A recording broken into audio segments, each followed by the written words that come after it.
Hello, my name is Brittany Burgess, and today I will be talking to you about the legalization of gay marriage nationwide. Now, imagine that you fell in love with someone, and they were the love of your life, and you just wanted to spend the rest of your life with them, so you decide that you want to get married, and you are just so excited to be able to call that person your husband or wife. But then the government tells you that you're not allowed to marry that person because it isn't legal in your state. You don't understand. You love this person more than words can describe. How can that not be legal? You think, how can someone deny me the right to get married? Sadly, this is what happens to many gay couples. Gay marriage is only legal in 12 states plus Washington, D.C. They are told by their states that their love isn't as good as the love that heterosexuals have. Because some people in society don't believe in gay marriage, they are not allowed a right that millions of heterosexuals take for granted. Firstly, marriage is a right that should not be withheld from any group of people. In the past, we did not believe that interracial couples should be able to get married, but now that we are past that, many of us look back at this time and think of how ridiculous that was. The same argument goes for gay marriage. Just because you believe that a gay person should not be allowed to get married does not mean that it should be illegal. If you don't like gay marriage, don't marry someone of the same sex. A man being married to another man should not affect you in any way if you are straight. Allowing gays to marry will not ruin the sanctity of marriage, as some believe. According to the Center for Disease Control, in 2011, out of 44 states, there were 877,000 divorces and annulments. Many celebrities get married and divorced within the matter of the same year. So how is gay marriage going to make things any worse than they already are? Many will also argue that marriage should be between one man and one woman because it has always been that way throughout most of our history. And gay marriage just doesn't fit with that. The issue with this type of closed-minded thinking is that things change over time.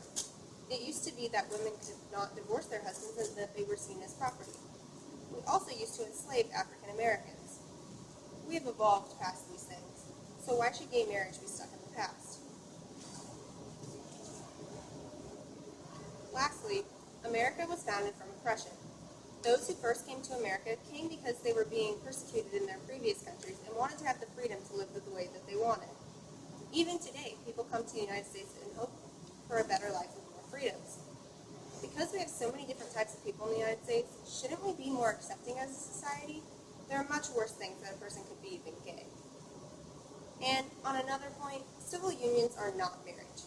Dictionary.com defines a civil union as a relationship between a couple that is legally recognized by a governmental authority and has many of the rights and responsibilities of marriage. Notice the word many is used. Civil unions do not give gays all of the rights that they deserve and that heterosexuals already have. Giving them civil unions is just like separate but equal. We don't want to give them marriage because that's ours, so we'll give them civil unions and tell them that it's just as good, just as we did with blacks and whites back in the 50s. When separate but equal was used with them, it was deemed unfair in the 1950s, so why would we try to use the same thing with heterosexuals and homosexuals? My second point is that religion does not have any say in legal matters. According to a survey conducted by the Pew Forum on Religion and Public Services, quote, roughly 78% of Americans are Christians, unquote. Many opponents to gay marriage argue that it is wrong because the Bible says so.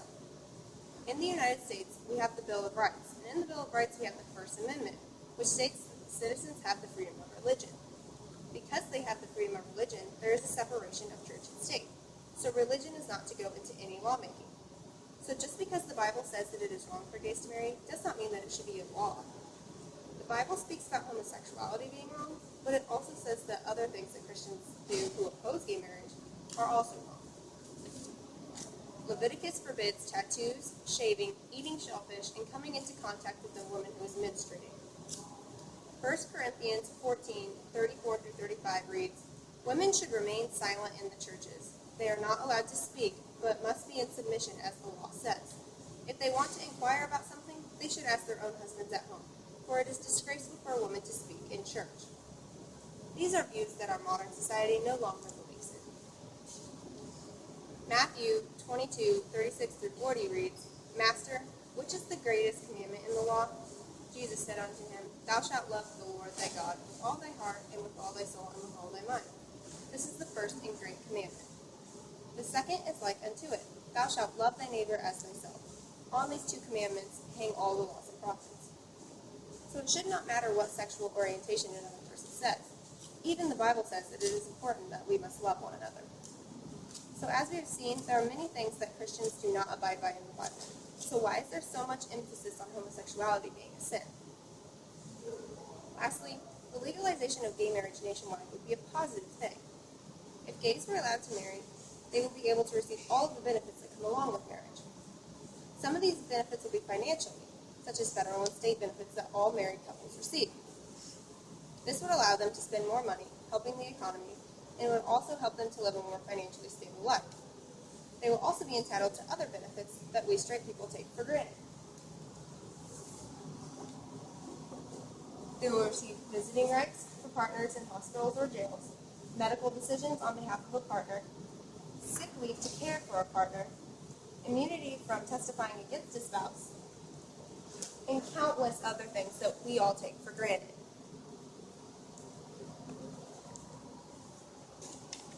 Nationwide legalization of gay marriage will also make it easier for them to adopt. Some states have laws that prohibit two people who are not married from adopting children, which is largely aimed at gays because they cannot marry. This argument is completely pointless. Many will argue that it's not right for gays to raise children because there wouldn't be both sexes present in the household, and the children would end up being messed up later in life.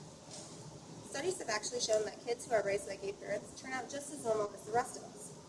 According to the official Journal of the American Pediatrics in 2006, quote, compared with young adults who had heterosexual mothers, men and women who had lesbian mothers were slightly more likely to consider the possibility of having same-gender partners, but in each group, similar proportions of adult men and women identified themselves as homosexual, end quote.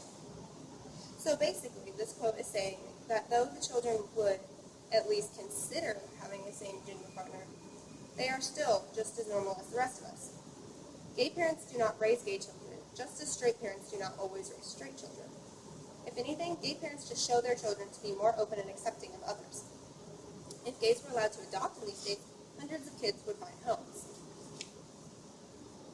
In conclusion, gay marriage should be legalized nationwide for numerous reasons. There aren't any legal reasons that gay marriage should not be legalized. Marriage should not be withheld from a group of people because that is discrimination. America is supposed to be the freest nation on earth, yet two people cannot get married because of their sexual orientation. Religion does not have any say in legal matters, so religion's view on homosexuality should not matter. Gay marriage would be a positive thing in the United States. They would receive many benefits that heterosexuals take for granted, and many children could potentially be adopted because they would get the right to adopt in many states. In conclusion, it should not matter whether a person is gay or straight, black or white, fat or thin. Everyone deserves to be able to marry the person that they love. Who are we to keep them apart?